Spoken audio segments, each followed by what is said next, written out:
That's right. Now, come on, bring it. Hit me with it from the top, okay? Welcome to MsMojo, and today we're counting down our picks for why you should be watching The Afterparty. Hey, what? Koala. What are you saying? Koala. She needs a koala. For this list, we're looking at reasons to catch up with this Apple TV Plus whodunit. Are you watching The Afterparty? Let us know in the comments. Number 10, created by Christopher Miller. The duo of Chris Miller and Phil Lord are constantly raising the bar for entertainment with witty writing and high concepts. Lord serves as an executive producer on The Afterparty, but the show is Miller's baby. How did this all go so wrong? I didn't do it. It's okay, man. Nobody thinks you did. Miller had been conceiving this murder mystery for nearly a decade, initially writing a feature-length screenplay during the production of Cloudy with a Chance of Meatballs and 21 Jump Street. They put this on the internet for everybody to see? They're teenagers, man. They're really stupid, so you should blend right in. The film was put on the back burner as other projects caught Miller and Lord's attention. Miller eventually decided to expand upon the idea as a miniseries. The idea of breaking it up into a series where you could really have each character have their own episode and really dig in for each actor was a real breakthrough for us. While season 1 of The Afterparty could have worked as a standalone entity, Miller had another mystery in him, with Anthony King coming on as co-showrunner for season 2. Number 9, the music.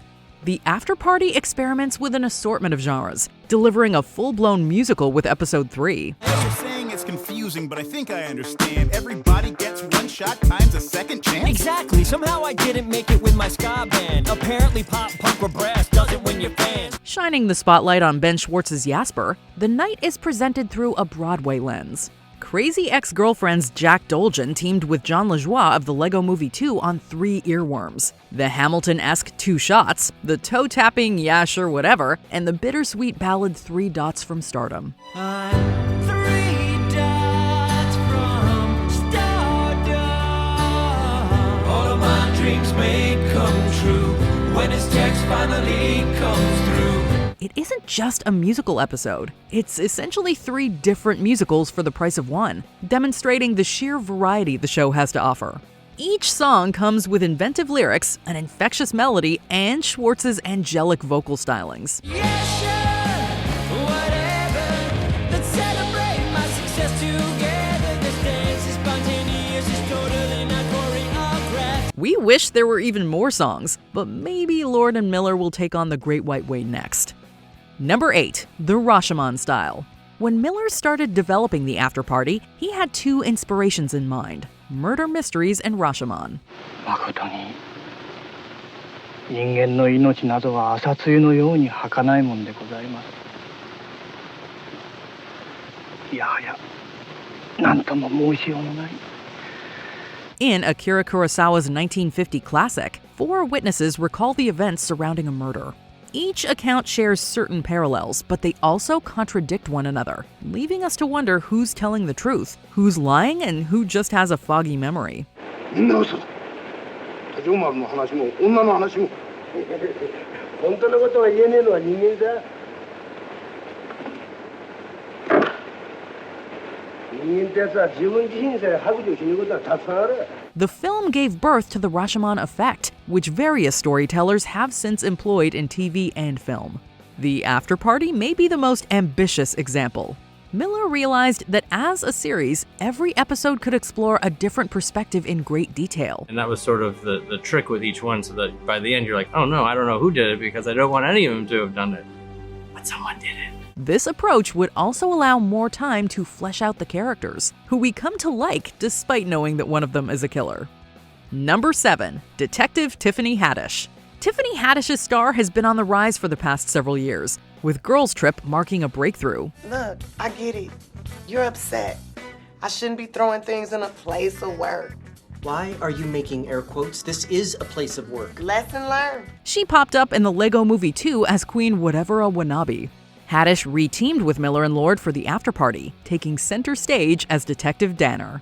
In both seasons, Haddish brings her signature comedic charisma to the lead investigator. Collect simple statements, nothing more. This is not your case, do you understand? Copy. What'd he say? All right, everyone. I'm lead on this case. Lead on the case. At the same time, the role allows Haddish to step out of her comfort zone. Haddish is usually the most eccentric person on screen. While Danner has a quirky side, she also instills a grounded sensibility. Look at you, conning your way onto a crime scene, going the extra mile, mad dogging it. I like that. People depend on us, and I don't want to let them down. Besides, I don't have a pecker. I'm just gonna have to take your word for it on that. Haddish drew from real life, having been interrogated by LA detectives and even dated a few. Number 6, a star vehicle for Sam Richardson. Sam Richardson is a comedic actor you have surely seen around, although you might not know his name. She wants to see you. You want to see her. Nothing can ruin this night. That's probably because he's avoided being typecast. He broke out as the eternally optimistic Richard Splett on Veep, but he would do a 180 as the short-tempered Edwin Akufu on Ted Lasso. I will buy your childhood home, and I will take a shit in every room, and then I'll burn the place down. Richardson is back to playing sympathetic characters in the Afterparty.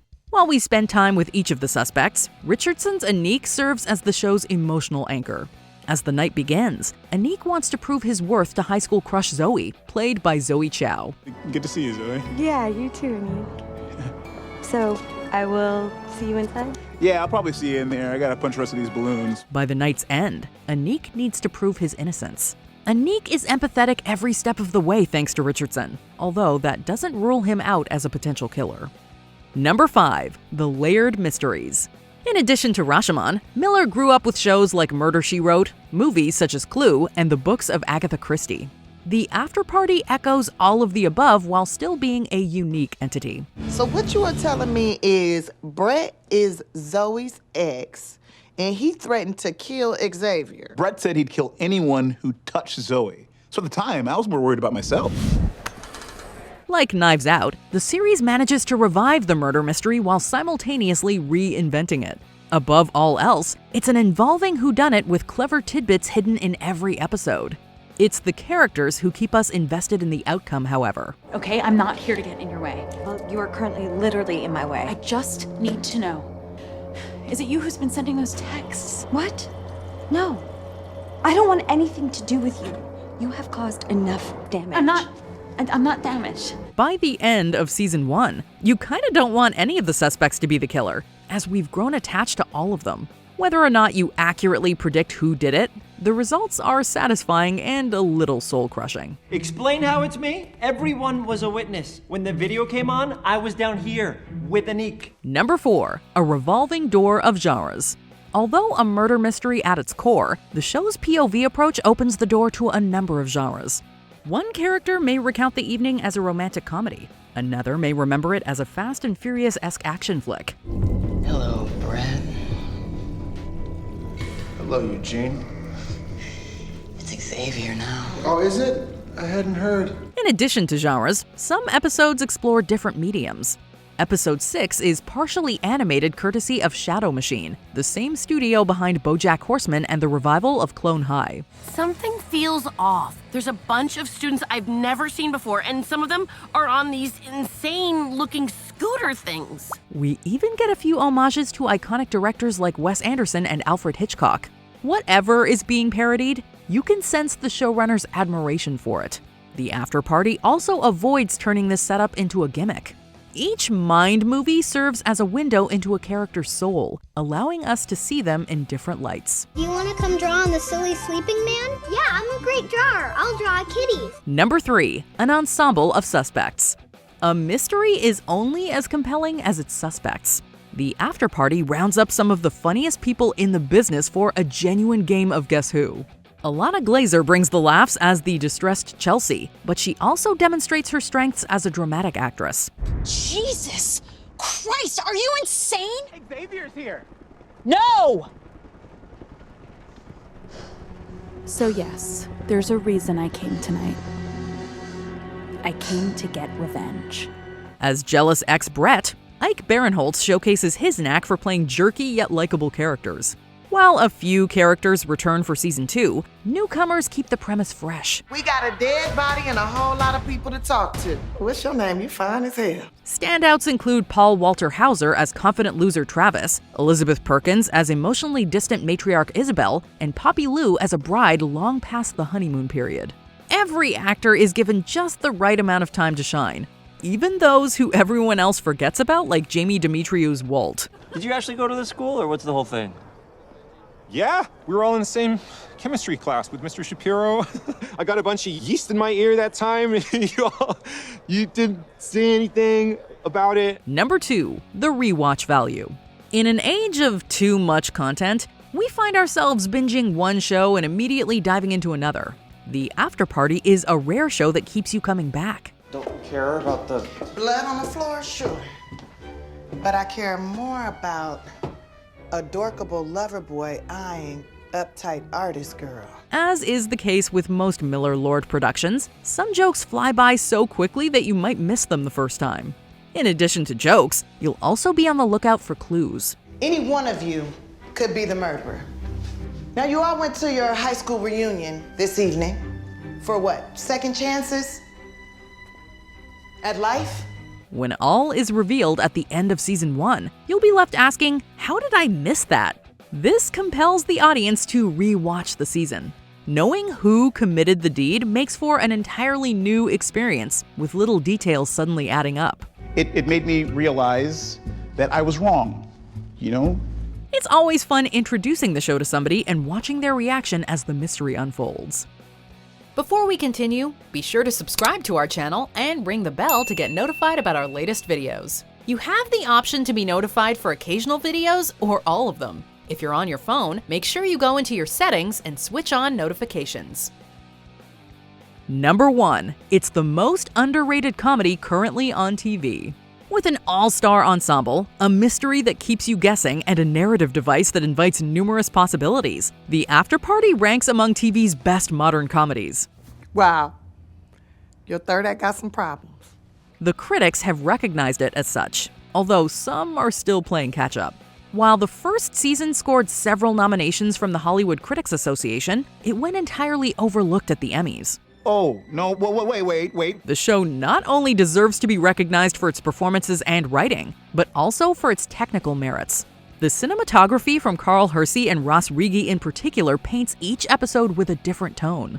The Afterparty has nonetheless developed a committed following, which will hopefully only grow with season 2 and ensure that a third season happens as well. If not, it'll forever be a mystery.